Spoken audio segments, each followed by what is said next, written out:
Assalamualaikum warahmatullahi wabarakatuh. Baik, perkenalkan nama Ibu Rian Susanti. Ibu mengajar kimia di kelas 10, semua jurusan kecuali tata busana. Dan di pertemuan pertama ini, silakan kalian pelajari tayangan slide PowerPoint yang ada di channel YouTube ini tentang apa itu ilmu kimia, kemudian manfaat ilmu kimia, penerapan ilmu kimia di bidang apa saja, dan mungkin kalian pernah belajar kimia di SMP melalui pembelajaran IPA. Untuk kehadiran silakan kalian beri komen di bawah nama kalian, kelas, berikut jurusannya. Mudah-mudahan dengan pembelajaran ini kalian bisa memahami tanpa kita bertatap muka, dan untuk selanjutnya kita manfaatkan Microsoft Office 365. Baik, kita lihat materi kimia yang akan kita pelajari di semester 1. Ada 5 bab. Yang pertama, hakikat dan peran kimia dalam kehidupan, metode ilmiah, serta keselamatan kerja di laboratorium. Bab yang kedua, kita akan belajar tentang struktur atom. Bab yang ketiga, sistem periodik unsur. Bab yang keempat, tentang ikatan kimia. Bab yang kelima, tentang konsep mol dan stokiometri. Kita awali di sini dari bab 1 tentang hakikat dan peran kimia dalam kehidupan. Kita lihat apa itu hakikat ilmu kimia. Ilmu kimia adalah ilmu yang mempelajari tentang susunan materi, struktur materi, sifat materi, dan perubahan yang terjadi pada materi. Berikutnya kita lihat peran ilmu kimia dalam kehidupan. Di sini ada cabang-cabang ilmu kimia, kita lihat. Ada banyak cabang dari ilmu kimia. Yang pertama, kimia organik. Ini mempelajari tentang senyawa-senyawa organik seperti alkohol, karbohidrat, atau hasil penyulingan minyak bumi, misalnya bensin. Yang kedua ada kimia anorganik. Ini mempelajari tentang senyawa anorganik, mempelajari sifatnya juga, berikut pembuatannya, misalnya pembuatan garam, mineral, senyawa logam, atau bahan material lainnya. Ada juga kimia analitik. Nah, ini biasanya dipelajari di SMK pada jurusan kimia analis. Ini mempelajari tentang pengembangan dan aplikasi peralatan analitik. Berikutnya ada biokimia. Ini adalah perpaduan antara ilmu kimia dengan biologi. Khususnya mempelajari tentang sifat dan komposisi senyawa yang terdapat dalam makhluk hidup.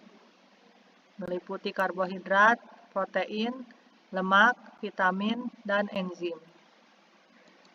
Berikutnya ada kimia lingkungan. Ini lebih mempelajari tentang masalah-masalah pada lingkungan, misalnya pencemaran, penanganan limbah atau sampah, dan pengadaan air bersih. Berikutnya kimia farmasi. Ini berkaitan dengan pembuatan atau sintesis dari obat, baik diambil dari bahan alami ataupun bahan-bahan yang dikembangkan di laboratorium. Berikutnya ada kimia fisika, mempelajari tentang ilmu fisika seperti energi yang menyertai reaksi kimia, sifat fisika dan kimia, serta perubahan kimia pada suatu zat. Berikutnya ada kimia pangan. Ini berkaitan dengan pengolahan pangan. Kemudian ada kimia inti. Nah, ini mempelajari tentang penelitian zat-zat radioaktif yang nantinya banyak digunakan di bidang kedokteran, pertanian, atau hidrologi. Sekarang kita lihat apa saja manfaat ilmu kimia di berbagai bidang kehidupan. Yang pertama di bidang kedokteran, kimia sangat berperan dalam proses pembuatan obat-obatan. Seperti yang sudah disampaikan tadi, adalah cabang dari kimia farmasi. Ada juga misalkan teknik pengobatan dengan penggunaan sinar-sinar radioaktif. Yang kedua, di bidang pertanian, kimia berperan dalam proses pembuatan pupuk buatan ataupun pestisida. Seperti yang kita lihat di gambar ini adalah contoh dari pupuk buatan untuk membantu pertumbuhan tanaman. Yang ketiga, bidang geologi. Ini menentukan unsur-unsur yang terkandung dalam bebatuan atau benda-benda alam. Berikutnya di bidang teknik sipil. Kimia berperan dalam mempelajari kelebihan dan kekurangan suatu material bangunan. Di bidang biologi, kimia berperan dalam penentuan struktur atau sifat senyawa karbohidrat, protein, enzim, lemak, DNA, di dalamnya ada asam nukleat. Yang keenam, di bidang hukum, ini banyak digunakan dalam proses pemeriksaan sidik jari. Biasanya digunakan oleh pihak kepolisian untuk mengungkap satu kasus kejahatan. Nah, ini bisa juga menggunakan teknik kimia. Yang ketujuh, di bidang mesin. Misalnya mempelajari sifat atau komposisi logam yang baik untuk pembuatan mesin. Sekarang kita lihat peran ilmu kimia dalam menyelesaikan permasalahan global. Nah, yang pertama diantaranya menemukan sumber energi alternatif, misalnya pengganti bahan bakar minyak bumi dengan memanfaatkan alkohol atau yang sekarang dikembangkan pengolahan kelapa sawit untuk bahan bakar minyak. Yang kedua, pembuatan biogas, yaitu menggunakan bahan baku kotoran hewan dan ternak. Ketiga, misalnya program Langit Biru, misalnya melengkapi knalpot kendaraan dengan katalis konverter, sehingga asap buangan kendaraan jauh lebih ramah lingkungan. Nah, apa saja karir yang bisa dikembangkan di bidang kimia? Nah, yang pertama misalnya proses pengendali mutu dalam industri kimia. Industri kimia sangat luas, bisa juga dalam industri kimia pangan atau obat-obatan. Nah, biasanya ahli kimia itu berperan dalam pengendali mutu atau QR, quality control. Yang kedua di bidang produksi di industri petrokimia. Ketiga, sebagai peneliti di laboratorium dan pusat pengembangan milik pemerintah, misalnya di LIPI, Batan, dan sebagainya. Yang keempat terakhir, ini adalah bisa juga menjadi tenaga pendidik seperti ibu ya, menjadi guru di bidang kimia.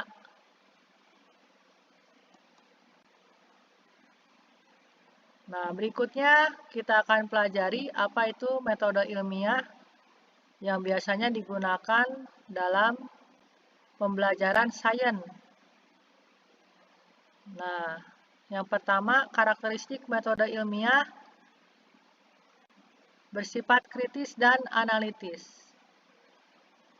Ini membangun jiwa kritis. Yang kedua, bersifat logis. Yang ketiga, bersifat objektif, sesuai fakta. Yang keempat, bersifat konseptual. Yang kelima, bersifat empiris. Nah, ini beberapa langkah dalam penyusunan metode ilmiah.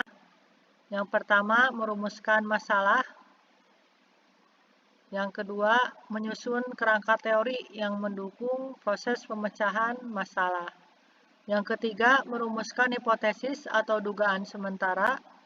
Setelah itu baru melakukan eksperimen atau penelitian. Nah, dari hasil eksperimen kita bisa hasilnya akan kita peroleh dan kita analisis data dari penelitian tersebut. Lalu kita tarik kesimpulan Dan terakhir, mempublikasikan hasil proses metode ilmiah ini dalam bentuk jurnal atau makalah karya tulis ilmiah. Nah, ini contoh sistematika laporan penelitian.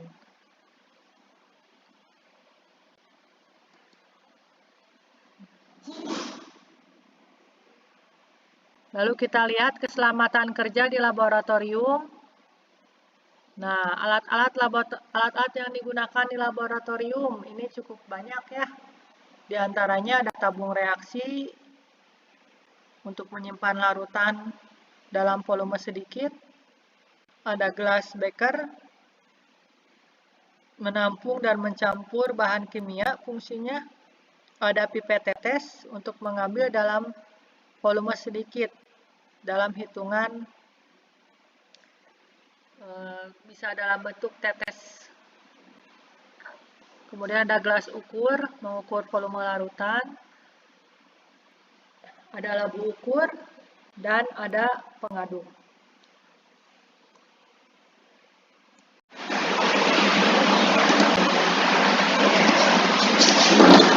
Kita lanjutkan lagi.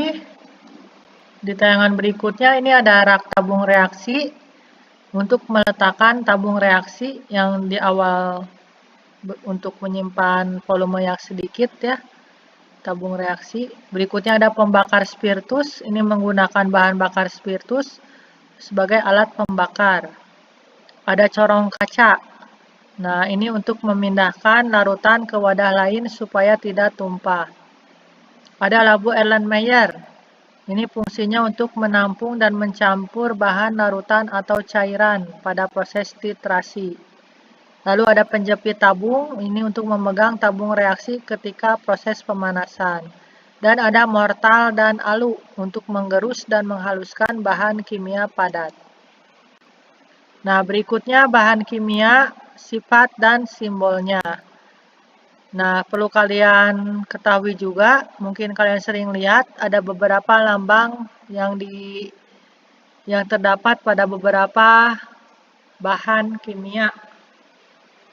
Pada kemasan bahan kimia, misalnya ini gambar tengkorak, artinya bahwa zat kimia tersebut beracun atau toksis. Misalnya pada merkuri, gas klorin atau sianida, karena ini efeknya bisa menimbulkan kematian. Kemudian gambar ini menunjukkan bahan tersebut mudah meledak, misalnya amonium nitrat atau nitroselulosa. Gambar ini seperti api, artinya mudah terbakar, misalnya di etil ether, keton, atau alkohol, karena memiliki suhu yang sangat rendah titik didihnya. Berikutnya ada lambang seperti ini. Ini adalah zatnya bersifat radioaktif. Biasanya kalau kalian pergi ke Batan, ini banyak menemukan lambang seperti ini. Ini untuk bahan uranium atau plutonium. Berikutnya, ini adalah zat pengoksidasi atau oxidizing. Contohnya kalium dikromat atau hidrogen peroksida. Nah, lalu ada gambar lambang X, ini artinya berbahaya jika masuk melalui pernapasan, mulut, atau kontak dengan kulit. Misalnya zat kloroform. Nah, lalu ada gambar seperti ini artinya zat tersebut bersifat korosif, misalnya pada asam nitrit atau asam sulfat. Ada lagi lambang X berwarna hitam, ini menyebabkan iritasi, misalnya amonia atau belerang dioksida. Ada juga gambar seperti ikan yang mati, ini artinya membahayakan lingkungan, misalnya perak nitrat atau raksa klorida, sehingga zat ini tidak boleh dibuang secara sembarangan.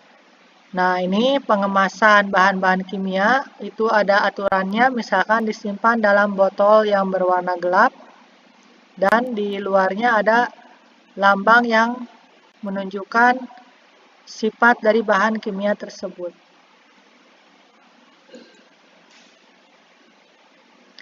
Nah, bahan-bahan kimia ini perlu penanganan secara khusus, tidak boleh dibuang langsung menuju lingkungan sekitarnya.